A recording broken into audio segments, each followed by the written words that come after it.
Hello, everybody. Welcome back to Into the Dungeons, our little podcast, and back into summarizing our first campaign for our D&D world, Mental Flames. I don't think we even mentioned the name of the campaign in the first session, now that I think about it, in the first You recording. can put it in the title. Yeah, it will be. First campaign was called Mantle of Flames. I have a naming convention with my campaigns. Mantle of Flames, Tides of Chaos, Hand of Fate, and now Fear of Nothing. It's a stupid little naming convention, but it started with Mantle of Flames. I like it. But Arc 2, um, which is, as we know, when we start getting into backstory arcs and character arcs Yes. and start setting up the big bads. Um, this one was 18 sessions, and our big boss was the Vassals, which we mentioned last time. And Yeah. kind of kicks off immediately into this recap because I wanted to have like a fun little, we had some downtime adventures, and one of the downtime adventures we had that we had mentioned on and off a few times was a pet adventure because Pet. it was the pet adventure because Mayrin had a wolf named Dragloon. Oh yeah. Alistair had a panther named Pradari, and Canary had Specs, the fucking fairy dragon. Yeah. So Althea, for her little solo part, went on a little pet adventure. She went and hung out with the other pets, turned into an animal, hung out with them. And Yes. God, I didn't even mention Mia Varus, who in the second session of the campaign ever, it was a druid who was accused of killing a bunch of people, but it turned out it was a werewolf, so the group saved her. And she is back and meets Althea in the woods with all the pets. And Mia Varus is the second proxy the group hears of, but the third Althea meets. Yeah. Because this is when you kind of outed yourself to the group about Erebus being a proxy. Oops. Whoops. Because you told me of Varus, and I think she ended up telling someone. I can't remember how the group found out. Let's be honest, it was probably me. I don't know. I just know the group was not happy with Miavar or with the Erebus for not saying anything. But you guys did Yeah. also learn from Miavaris because I remember Miavaris was losing spell capacity. She was losing spell slots every time she died. That every proxy Oh. lost something different, Yeah. which was important because they called in Erebus and like confronted her. And Althea, I remember Althea was just kind of sitting there. I think she was like tied to a chair for some reason because she wasn't answering questions. And they just call Yeah. Erebus in, and she's so fucking confused. Why do you have Althea tied to a Yeah. chair? And they just start fucking interrogating Erebus, go like, so we hear you're one of the proxies. Why didn't you tell us? What happened? And I'm sitting there going, well, shit. I don't know. Erebus literally looked at them and went, I don't know. I thought I did tell you. And they bought it. That's hilarious. They, I think your whole group concluded, okay, so they're taking like control or memories from Erebus whenever she dies. Cool. Which was, Not that, that's not what was being taken from Erebus, was it? no, but you guys, they came to the conclusion, yeah, they're taking memories from Erebus. This is important because this led to the group thinking, okay, well, if they're taking memories from Erebus, we can't trust her with any of our plans against the vassals. Um, so she needed a new ear in the group to listen in to hear what was going on. Yeah. And so she recruited Warren, who I think this is like only our second time mentioning him. I think this is my first time saying his name. Warren was Deanna's partner, who you guys did not interact with for the 2 years this campaign had been running for, the 26 sessions or whatever. Didn't interact with Yeah, him once outside of that gala. dang. He was the only council member you guys did not interact with. And you only realized that next session. Or no, well, yeah, next session. Um, because this next part of the session was supposed to be Canary's backstory arc, but she just kind of denied it, just refused, which was a thing. It was a whole thing. This is also when Discordia was introduced as a voice in Canary's head, and then both of these plots got dropped because Canary decided to switch her character to Jet. So we got Jet, Yeah, who, I don't know about you, personally, I love Jet. it too. I really did. I don't know. I liked both Canary and Jet. I did too. I Jet, was I was surprised that that happened. I was too.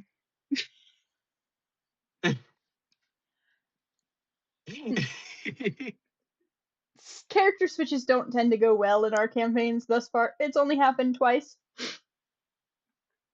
Um, Yeah, the Jet Canary thing causes problems for me throughout the rest of the campaign, with them both being around and it just being chaotic. It's a lot. It was overwhelming. I would do it differently now. I have done it differently now. yeah. We'll get there. But Jet was introduced, who at least I had a bit of warning about. My man, he's just a half angel. He was Um, a blood angel, hey, half I'm angel, half sorry. tiefling. I'm sorry, it's okay.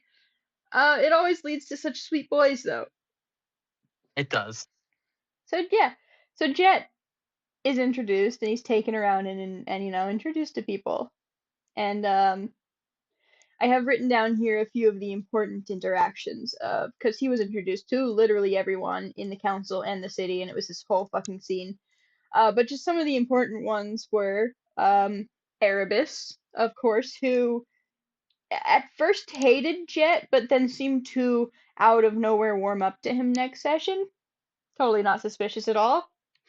No, of course not. I guess I should note here, hey, half angels can sense lies. That's not important. That doesn't have anything to do with anything. Absolutely not. No, of course. But more importantly, Buck, who actually hated Jet with every fiber of his being because he didn't want Canary to leave. Because those two were kind of courting, kind of flirting in their fucking prank war of pretending to hate each other. Yeah, So he was heartbroken that Canary left and took it out on Jet. makes sense. Yeah. But then there was Mordred's reaction, who met Jet, this upstanding, respectful, yes sir, no sir, monk, and just had hope in his eyes for this party for the first time in his life. Mordred immediately loved Jet, and it was amazing. It's perfect. Um, which is when you guys realized two of the council members were missing, and you had a whole fetch quest about it. Yeah, that sounds like us. That sounds like Yep. a us thing to do. I don't have exact notes for how this went down. It had something to do with Deanna. She had been the one to like kidnap the council members or something, knock them out. They had overheard something they weren't supposed to overhear. Deanna was there dealing with it, and then they got a vassal there to kill a dude. So you guys did run into one of the vassals, Yeah, and Oh, it was such a good moment. Althea just like walked out and like bowed to it and apologized, like, I'm sorry for intruding, like, we don't want any trouble type of shit. Yeah. And the vassal just like tilts her head up, calls her a good girl, and slits her throat. It would have gone so much worse though if Althea hadn't done that. Really? Yes, because Alistair immediately jumped into attacking at that, and this is when we learned the vassals had like a 30 AC. Because, only certain weapons could hurt them properly.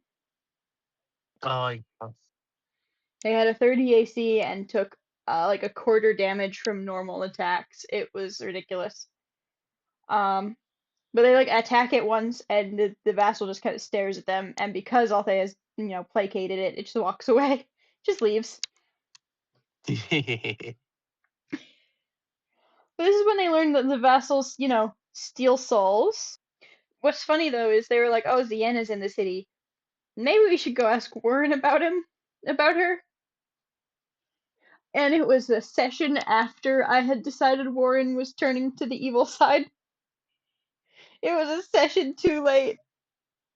Oh, If you guys had befriended him a sad. session earlier, he would not have turned against you all. This But is sad. instead you guys find Volpos again, the little kid, the gnome, who was in the town Zianna took over, who was in the city basically to take the blame. He was honestly put here to take the blame for everything that went wrong. From what you guys figured out, it was a plot to assassinate the queen. He was basically put there to take the blame. Yeah. He's And the fall guy. you guys definitely fell that. You fell that guy. But you finally got the name of the group, which was the Linked Society, which was the people following the vassals. Yep. That could only be good that they have a name. Um, Althea became a card-carrying member. absolutely. Especially since she was still defending the vassals at that point. Yeah. She still was like, they're good guys. They keep me from dying. They did. But that's not important. The Skyrit session was next. Um, you guys had owed Lynn a favor, basically, because she drove you guys to get Alistair revived. And she came and called that Yeah. in, because Nier got kidnapped. Of course. Nier. I fucking love Nier. He's such a little, just little shit. He's just a little chaotic fucking half angel. This half lion hybrid, half angel, Skyrit first mate. He's such a man. And he was already super chaotic the first time you guys met him, and now this time he's been kidnapped. You guys had to go save him. Um, as you can see in my notes, the main reason I'm bringing this up because this is when Jet and Nier meet, and they're my favorite ship. Yeah. They're my favorite. Like, we have some good relationships, but I just loved Jet and Nier's fucking dynamic. This definitely, like, I don't want to say slow burn because that's not exactly accurate. Just both of them just kind of ignoring it for a long fucking time to the point where the rest of the group had to be like, just fucking kiss already. That also sounds like us. Oh, you don't remember that? It was I fucking don't. horrible. Yeah, no. They were immediately very, very close to each other because half angels, you know? They were both half Yeah. angels. They were both half angels that had been through the getting caught by a hunter type of thing and being used as like a pet or a spell ingredient, that sort of thing, and breaking out of it. They were very similar. And so they got along. And so they just they kept sticking around, especially because after you guys saved Nier, he did stick around. He stayed in the keep. I don't remember why. I think I just liked him so much I wanted to keep him around. Yeah, But he just I became can't a remember why. permanent member of the party after that. I can't remember why either. I think I just liked him. Yeah, Oh my god, we can that's talk. fair. But next session was another holiday session. I don't remember what holiday it was, but it was something that had a dance going on. It was the dragon dance. Um, where you Was it guys New Ye- maybe it Was was it New New Year. Year's? Maybe, yeah. That sounds right. But it was just a dance. It was another gala, right? Yeah. No, nothing ever goes wrong in galas. Eh, Eh. Alistair was dressed like a woman for some reason. yeah. Alistair's daughter was there, who was hanging out with Mordred for some reason. Hmm. Hmm. Mordred and Kovu, actually, both of them, yeah. Hmm. I don't know if you remember Mordred, Kovu, and Lilith. I remember a little bit of them. They just had an interesting dynamic because Lilith is obviously evil paladin of Bane.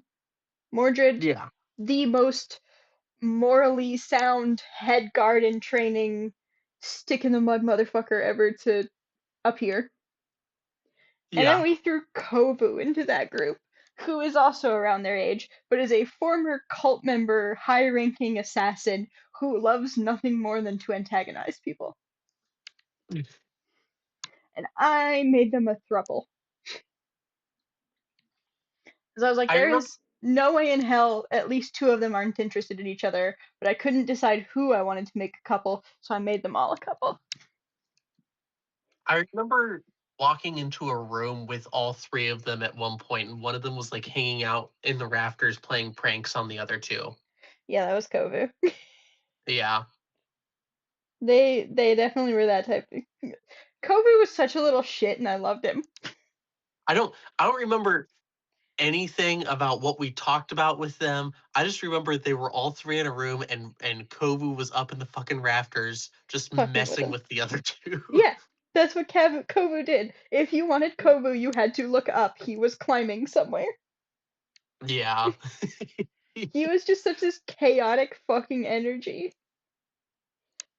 I love it. I love it so much. He is so fun, and he keeps popping up. I love him.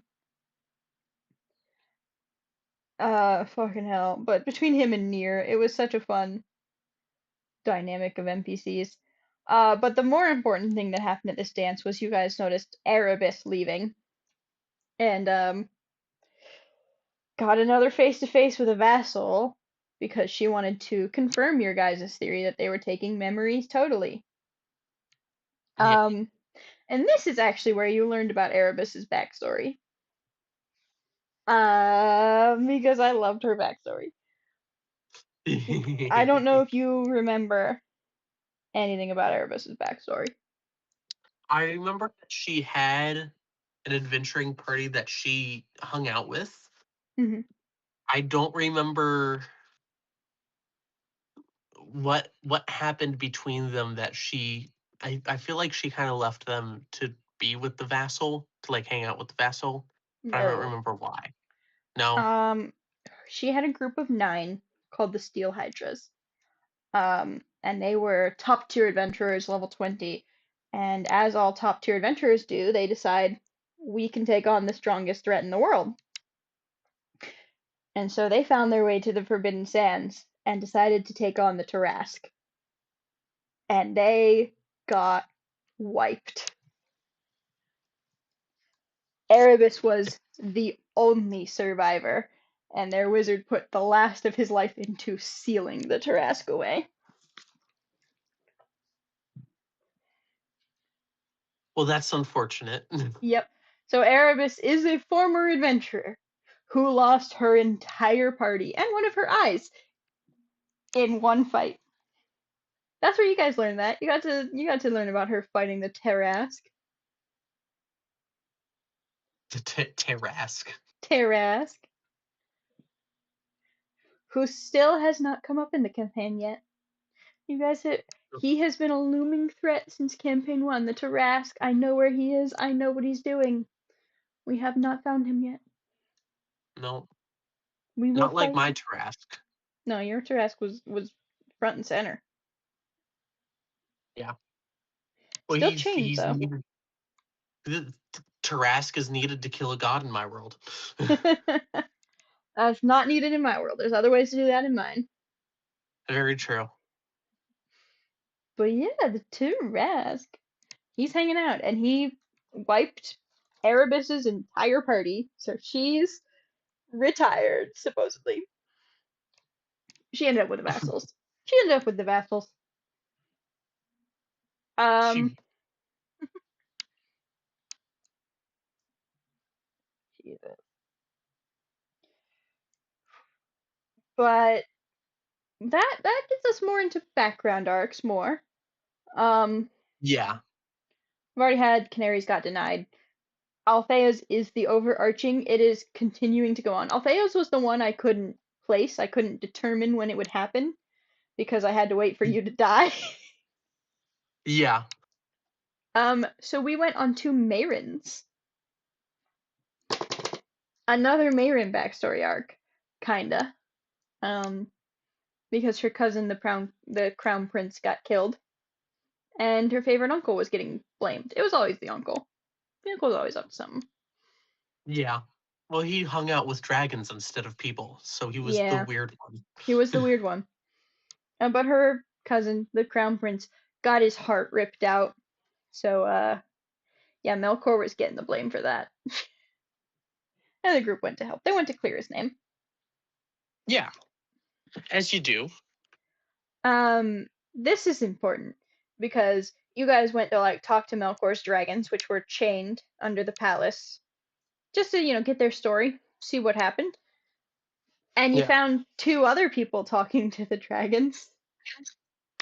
You guys knew these two had such bad vibes instantly. You had never met them before, but just bad vibes. It was just these guys, one with green hair and one with blue hair, who wore a strange symbol and were way too comfortable with being arrested. They didn't care. They weren't worried. I don't remember who these people were. Yeah, I'm because sorry. I'm reading here now, trying to figure out. well, the blue one you'll later learn the name of was Leotoam. Oh, But the green one was more oh, important because the green one was Jewel Claw. the two. They're like the Beyond Ancient Dragons in your world, right? They were two of the Beyond Ancients. Oh, okay. Now I You remember. guys did not learn this yet because you didn't know there were Beyond Ancients yet. You just knew Jewel Claw was a threat and a bitch, and when you found her posing as the Master of Secrets, she just came out and said, "Yeah, I killed your cousin. I ripped his heart out. What are you gonna do about it?" She was so unabashed with what was going on, and I did copy and paste one of the favorite moments here, just because I think it was such a good moment of you guys going from 100 to 0 so fucking fast. Of Jet asking her, right, so you work for the society, right? And she said, no, the society works for me. And the entire group just went, oh, we're not fighting. We're not doing this. This is a bad idea.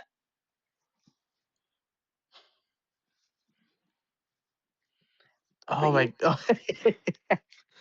Yeah, that's. I feel like that was the correct decision. it was absolutely the correct decision. Um, well, you did learn about their plans to, free the chained gods like Tiamat. They're soon too, but mainly Tiamat. Yeah, Yeah, but they're around. pretty much the one we got to worry about. Tiamat's the one you gotta worry about, obviously, since you know. Yeah. they're talking to dragons. They're trying to recruit dragons. Um, Yeah.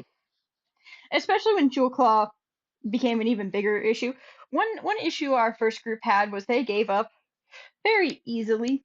You guys would run into obstacles and give up so quickly. One of those obstacles being Mayron's mom refusing to let her leave after this whole cousin killing thing was dealt with. Well, yeah, you did say she was an arch druid, and Y'all didn't even I try to break in. I tried once and I got caught immediately. Yeah, and set the city on fire, the forest on fire. You were not the stealthy Oh, one. no. Did I light the forest on fire? You I did thought I light the actually tried to sneak into the building. I think you tried both. Yeah, fair. But it's okay because Jewel Claw was there and offered a favor for a favor. She'd get Mayron away from her mom and wipe her memory so she doesn't remember where Mayron is, and all she needs is a favor. That totally won't come up later. What do you mean? Of course not. No, that's not important. It doesn't matter. Alistair gets bit by a forerunner at one point. I can't remember why they went to fight a witch. You guys went to fight a witch, and Alistair got bit by basically a dragon lycanthrope. Fun. I remember I did that because Tori had asked to change, or Vic had asked to change her character, and because I was already dealing with Jet and Canary bullshit, I was like, no, let's not do that. So I was Oh, like, all right, what can I do to make you enjoy the character more? And so we came up with some sort of lycanthropy. So I made the Forerunners. okay. That's a neat solution there. Yeah. Oh my god, this Oh my fucking wall of text for the next one. This was the 10-hour session, which I think you were only there for part of. I remember you Skyping in and having bad internet connection and being a plant for a lot of it. Yeah, Uh, yeah. We internet and D&D are interesting for me. it's better now. It definitely is not, in my opinion, very doable when the rest of the group is in person and one person is on the internet. Yeah, That was a bad time. But Althea was a plant when they went to hell. So I think I'll be recapping most of this. yeah, You guys went to hell to save Kyo. Um, and again, I think I note this in the notes. This was supposed to be about 3 sessions worth of content, and they just sat down for 10 fucking hours and played. Cause high school. Cause high school. yeah. The You energy, you the energy. You the guys met. youth. My old bones couldn't take it anymore. Oh, I'm 26 now. Oh my god, 27. I don't even want to think about that. But you guys also met Jumper and Jester, or as you know him now, Ezekiel, who is probably gonna come up later. Maybe. And Maybe. Hollywing. Hollywing, who's a plane jumper. Ezekiel's a paladin of Bane. He's not important. This is about Hollywing, who's the plane jumper who gets them to hell. Um, these are also the other two people Kyofish raised, so yeah, they were down to help save Kyo. Um, Yeah. but the group went to hell. They managed to. I know you were there for this part because I remember you looking a bone demon in the eye and saying "fuck hell." Yeah. I don't remember the context. I just have it in the notes. It's like Althea looks the bone demon in the eye and says "fuck hell," and the bone demon responds with "bind her first." You guys got like arrested or something. Yeah. We got arrested and I was upset, and so I said that to a bone demon. I think it was even part of the plan to like go to the same prison as Kyofushin, but you got him out. Only to find out he was feeble-minded, so you needed a greater restoration scroll, and Kovu found someone that could do it for you. I don't remember how this led into you guys meeting Uranoshi, but it did. Hey. Still one of my favorite scenes is you guys go down into this underground cave, and it's this big fucking basically underground swamp with this big pool of water, and Canary throws her crowbar in and like turns back to talk to the rest of the group and then gets pegged in the back of the head by the crowbar. And Yurinoshi, who is the first Beyond Ancient other than Little Resevin that you guys meet, who I introduce as a Beyond Ancient, who I straight up say, you know, like, Mayrin, you know how big ancient dragons are. This black dragon is bigger. And then you Oh, guys freed him from his shackles without a second thought. we did. Yeah. But hey, that's a positive in the long run. It was. You managed to get your scroll to save Kyo, and then Yeah. Aiden came in because Canary had been working off screen with Aiden. It's really weird. I don't remember how a lot of this happened, but she had been working off screen with Aiden to figure out what the vassals were. And I'm sure you remember what the vassals were. Weren't they like they were corrupted angels or like fallen angels, right? Yep, they were There's Yeah. Dune's angels They were because There's Dune had been sealed away for so long. It is a corruption that overtakes angels who are separated from their gods for too long. right. Oh, right. Okay. Yes. Yep. And so Aiden comes in and explains that and says, if you want to fight him, you're gonna need angel blades. And so the whole party starts summoning angels and getting fucking quests to go get angel blades. Uh, Mainly through Buck, who was helping because he'd started acting, weird at this point. Because Buck started acting weird at a certain point, just like knowing things he shouldn't know randomly. Yeah. Not important. Totally not. No. Totally. Buck totally hasn't been body swapped. No, But he first, wasn't. the birds. He hasn't been body swapped. He's different things. But yeah, but first the birds. So Um, I did not mention this in the first part because they went so poorly in campaign one. But we tried to do battle royales every once in a while.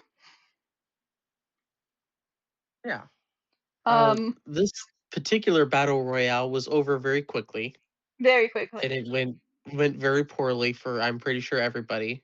everyone. And we were like, okay, we can end early, whatever.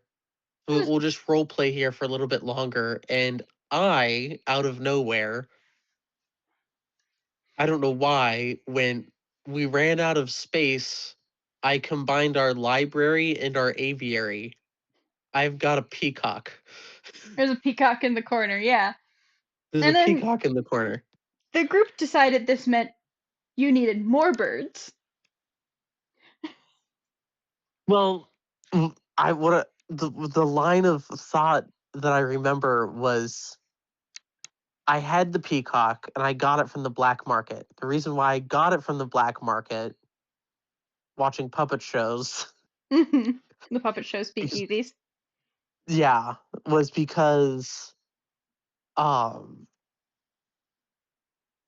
I got it there because it was some island where there were other birds of paradise. And Yeah. everybody was like, "Well, we also want birds." Yeah. I think you also specifically went to get a second peacock, so the peacock wouldn't Yeah. be lonely. Oh Um, yeah. so you Real smart plan on my part. you guys transport to this Competition. island of tropical birds, and I don't remember why we decided birds just adored Jet, but it had been a running joke for a while that birds just adored Jet, Yeah. and it became to a dangerous degree this session. Yes. And so we had an apocalyptic amount of birds in our library. Yeah. And I had to talk the birds into leaving Jet and going home. Oh, you just got crunchy, but yeah, you had to. See, the thing was, everyone tried a little bit. Like Jet tried, Alistair tried threatening them, nothing was working. And then Althea was like, "All right, I'm gonna try." Yeah, ladies and gentle birds, lend me your wings. Yup, and rolled two 19s in a row. I remember that quote so clearly Lady and still. gentle birds, lend me your. I still need to draw Althea preaching to birds at some point. I never did that. Oh, I would love that so much. There's Vlasa next to her. She is the only reason you did not have an apocalyptic amount of birds come swarm Alamoa. Yeah, And we almost became a Hitchcock film. it was just an entire session derailed by birds. Yeah, Fucking birds, and it and then totally doesn't foreshadow anything else that's gonna happen. Those birds are no, never totally gonna come up again. What are you talking about? no, absolutely not. Look, that's Every not important. single time I see the word vassal, I'm reading it as Vlasa first. Hey, you're the one that named the peacock. But Jet's mom popped up after that. The shadow Raven Queen, angel, the Raven Queen's angel. There we go. That's what I meant to say. Yeah, So it was time for Jet's backstory arc. Fighting a lich, that's right. That's so cute. lich fight who had his dad imprisoned, but they didn't figure that out till you got there. I remember you guys brought a bunch of NPCs. I only wrote Erebus down, um, because she had the sword that destroyed phylacteries. Yeah. But I remember this is also the fight where Ezekiel cemented himself as the double nat one guy. The unluckiest motherfucker to ever happen. I love it. I know you also brought Kovu and Tazd because they had an issue with Alistair at one point, but I think that was it. I don't know if you brought anyone else. It was a bunch of NPCs, and you guys fought a Lich and a Draco Lich. But I don't know if you remember what happened before going to fight the Lich. Canary punched me, and Not I lost punched like you, headshot you. she You what? you guys went to recruit her sons, Tazd and Kovu. Yeah. And the thing you keep doing in this campaign, Althea decided to just pick up Tazd and run Oh, it was funny. without asking permission or anything. So Canary shot her in the head. Yep. And because Althea had like 20 max health at that point, she and Canary did sneak attack and max damage basically. She killed Althea instantly. Yeah. So Althea went I into a lich fight with 6 health. I remember looking at Tharizdun after that and being like, it'll be okay. I'll be fine, and then going back Yeah. because that was hilarious. So he was like, it's fine. 6 health going to fight a lich. Yeah, Althea died again. Almost Yeah. instantly. I don't think you even made it to the lich before Althea died again. And you managed to strike a deal with the vassal that you just wanted to finish this one quest and then you would come willingly. And I said, yeah, okay. So you got to fight a lich. Um, I did. I made a note that this is the only session we ever ended in the middle of a combat. Yeah. Right as Jet got disintegrated by the lich, which was hilarious. That combat went so bad from what I remember. Yeah. Like I know Erebus got banished immediately. I took her off the field instantly. Um, Alistair got turned into a forerunner at some point and started attacking Taz. Jet got downed instantly, almost disintegrated, but he took like 3 luckies to pass the save, and then knocked out anyways because he fell. It just Yeah. kept going bad to the point Canaries player or Jets player brought a fucking cake that said sorry about your son. I do remember. Sorry about your son. Confused the hell out of my brother.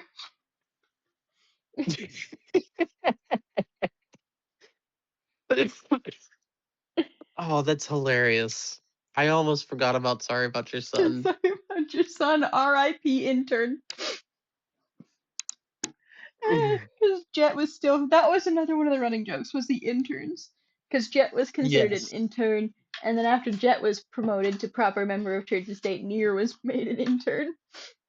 So Jet became a sub employee, and then But that, like, I remember that fight went horribly, and then you guys were just like flying back on the fucking dragon or whatever, and yeah. Althea just turns to the rest of the group and goes like, "All right, guys, it's gonna be okay," and then fucking dies.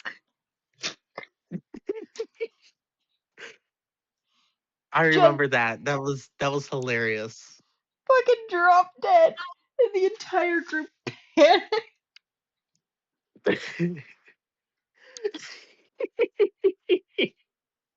It was genuinely amazing. God, I need to have more moments like that. That was beautiful. All right, guys, don't worry about me. I'll be fine. Bleh. I mean, it kind of corresponds with what happened because you got a temporary character while they went on their Blade quest, Egan the Bard. Yes, Egan. Yeah. Um, so Ziana was waiting for you guys when you came back. She's the one that she finally turns against the fucking Link Society because she got attached to Volpos. It's what the kids do to you. Yeah. So she offered the group to put Althea's soul back in her body if they could get it, if they protected Volpos. So Canary got another son. And the group went to, well, they were gonna go start the Blade quest, and then the vassals showed up at the city. Oops. So we did our biggest mass combat we've ever done. I'm gonna have to try and remember to put some of the pictures from that incident here. Because everyone took like 3 characters to play at once or something like that. Yeah. I can't. I think you were playing Buck and Egan and, oh god, let me see if I can find the pictures. I know everyone had like team names and everything. I know Alistair's was Deus Vault because he was playing Ezekiel and Lilith. Blind Faith, Inari, Ezekiel, and Alistair. Then we had Black Powder, who was Jet, Holly, and Canary. Oh, Sam, Jet, Holly, and Canary. Nature Boys, who was literally just Mayrin and Talon. And then you were playing Swan Song, who I can't read. I think it's just Egan and Buck. So everyone took multiple NPCs, and then I was still playing Nier and Kyofishin, and I think at least one other, I can't remember. Probably no, Erebus wouldn't have been there. Maybe Erebus. I can't remember who else was there. Carrick. Yeah.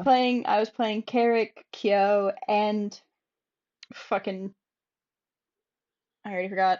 It was so many NPCs. And then I had to play all 3 vassals who showed up at the gates and started the fight, even though you guys basically couldn't hit them because they had like, I think the lowest had like a 25 AC Yeah. without proper weaponry. And then when they realized they weren't getting any foothold, they called in Zagreus, who was the, beyond ancient red dragon. So Resivin stepped in for your side, and then Nier and Jet called their parents, so the angels showed up, and it was just a clusterfuck. Yeah. All of this was happening right outside the gates of Memberg, of Alamoa. It felt like It Lemanberg. felt like Lavamberg, but it was happening right outside We the don't gates talk of about Lemanberg. Alamoa. It was right outside your keep, the separation, and it was just the biggest mass fight we've ever had. Yeah. Oh my And god. How did we let's do you that again. I've considered asking if anyone wants to run ship NPCs I'll do it. at some point. Yeah. But yeah, it was goddamn chaos. Only when the angels came did you drive off the vassals. For now. It was very much an acknowledged to be a for now thing. Yeah. So everyone rushed into getting these blades. Alistair had to steal a Kraken egg. Canary had to work with her horrible ex. Mayrin needed to steal a flower from the Feywild. Nothing really interesting happened during those quests other than the obsession with crabs started Yep. because The Buck crab. polymorphed the Kraken into a crab. Yes. The crab event. The crab obsession started, and it was not a lot happened until afterwards when everyone came back and everyone got to bring somebody into the fight to help fight against the vassals. All the other three players, Egan was not involved, got to choose somebody to bring. Yeah. So Mayrin brought in Kjolfishin, um, which was, normal choice. Very good pick. Amazing. And Yeah. then Alistair chose Mordred, fucking teenager. Okay, Or alright. I mean, he's capable. Alright. But then whatever. Fucking Canary looks at me and says she wants to bring Uranoshi, who has talked to you guys once since you freed him in the swamp, and he basically just warned you to not, like, fuck with his family or else they were gonna kill you. And she said, no, I can fix him. And then she did. She convinced this beyond ancient black dragon to turn against his family and come help you fight angels, and it was amazing. Oh my I love god. moments like that. I still can't believe it. But You the don't think vassal, it'll happen, but I somehow. some fucking how you guys manage this shit. This happens so often. Yeah. Do you remember the fucking vassal fight? I remember making a guy dance for a You real did. long time. You did He make one of boogied. the angels. The boogie spell, the he boogie spell. He boogie. Yeah, We were highlight. I was being chased by him, and you're like, "He's gonna get you next turn. What the fuck are you gonna do?" I'm like, he dances." And you look at him, and you look at me, and you go, "What?" What the fuck? There's no save I on it go, the "He first dances." round Yes. either. No, there's no save. You were surprised. You're like, "There's no save on the first round." I'm like, "No, he just has to save after." That's why I was like, what the fuck? Like, this is a vassal. The vassals are not going to be affected by this, but there's no save. There's no save. He is affected by it. And then he couldn't save for like 3 rounds. Yeah, that was so, so good. Fucking hell. Oticul's irresistible dance. Ode's Irresistible is such a good spell. Oh my god. Jesus. What else was it? Fucking Mordred was not. He was the dude. He was just the random dude that's in this fucking fight. You know how you have those big fuck. He's the Hawkeye of the situation. The entire fight's going down. Kjolfishin's dropping fucking fireballs on shit. Uranoshi's being a massive dragon. The vassals are pulling out all of these angelic abilities. They're flying around. They're making people pass out. You guys are being level like 15, 12 to 15 bards and gunslingers and paladins fucking tearing through this shit. And Mordred's just there. Yeah, He doesn't have an angel blade. He can't hit these things. He can't do any damage to them. All he does is heal Alistair and use his commander's strike to let Alistair attack again. That entire fight. Oh no. He didn't Oops. swing once. So sad. I don't know why Alistair brought this. I don't know if it's because he was finally attached to the kid or it was one last attempt to get the kid killed.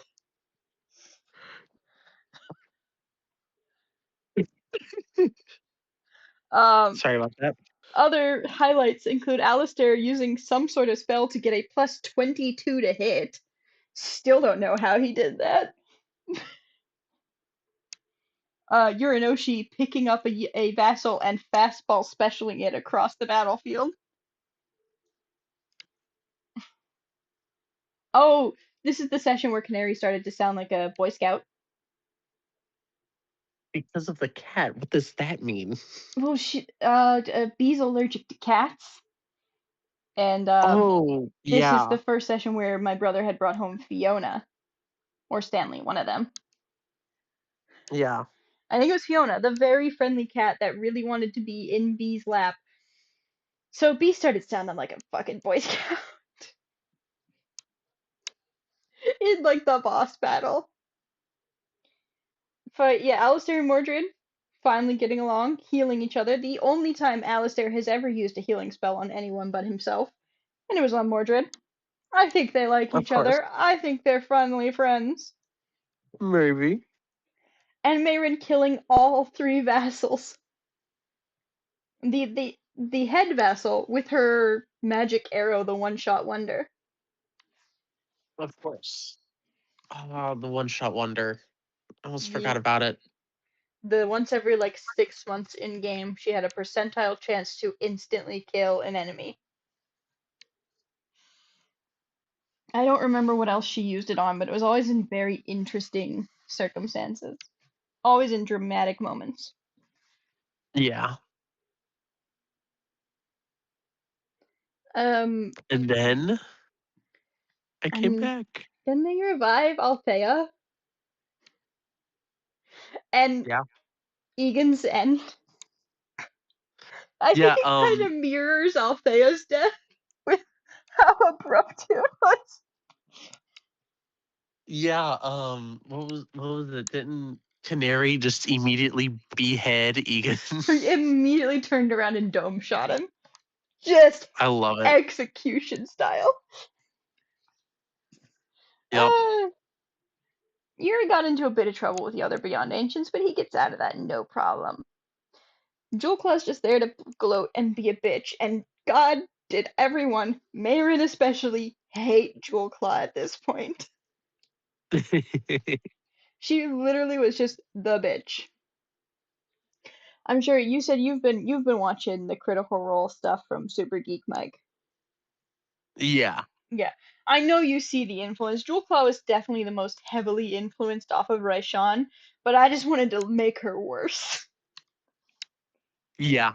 I was like, she's gonna be less intelligent and conniving and just be more of a bitch. Yeah. It comes off that way. It And it came off that way, it pardon me. worked so well because y'all hated her so fucking much. Yeah. Oh my god. Hey, I was just scrolling through my camera roll. I have Althea's resurrection roll on my phone. The DC was 14 and I rolled a 15. My Once ass at again. those fucking resurrection rolls. It must have been Mayrin who the DC was 2 and I rolled a 1. Or the DC was 1 and I rolled a 2. Oh Yeah. my god. But that was the vassals. Althea had her soul back. She got back to her proper max health. And the party Yep. was all back together again. That was Arc 2. That was Arc 2. That was I remember that so much. I miss this stuff Yeah. sometimes so much. We had a lot of backstory arcs, everyone but Alistair's. Yep. Oh boy, Alistair's. We're gonna get into that next episode. Yeah. Um, but that's genuinely how I built it. As I say, Arc 2 is generally backstory arcs. Yep. And then we got our little prelude of the fucking vassals. But that was Arc 2. Uh, Jesus. Lots of Yeah, death, lots of fun. Um, less traumatizing, I want to say. Less I think traumatizing than Arc so. 1. Arc 1 ended in a very traumatizing manner. This one definitely ended on a high note with everyone being revived and back together. Yeah, I think it was a positive outlook on the rest of the campaign. Yeah. There's a lot of setup though. You know, beyond Yeah, ancient dragons fucking around in the world, this plan to free Tiamat, which leads us into what our Arc 3 boss was, Tiamat. yeah. Arc 3 of 4. Yeah, she's not the final boss. No, this was not. But we'll get into that next time. Um for now I think that's all for us. I think that is. I think that's pretty good. Oh my god. Also, everyone like and subscribe.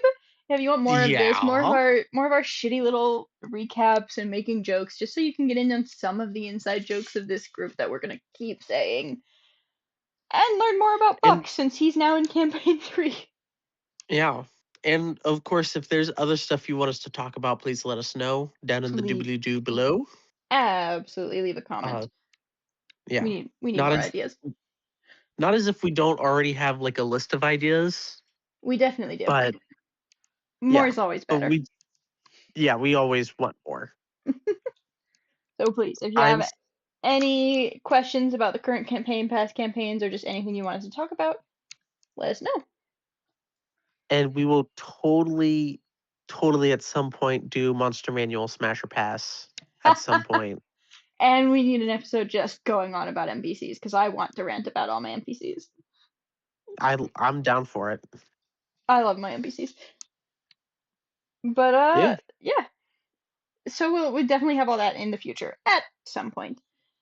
at some point. But obviously our next one will have to be covering Arc 3. So look Yep, forward to that. Subscribe to for when it comes out, and of course this Saturday, as always, there should be an actual episode of the campaign. yep. So As always. And see yeah, you all we will there. see you guys in we will see you guys in the next video.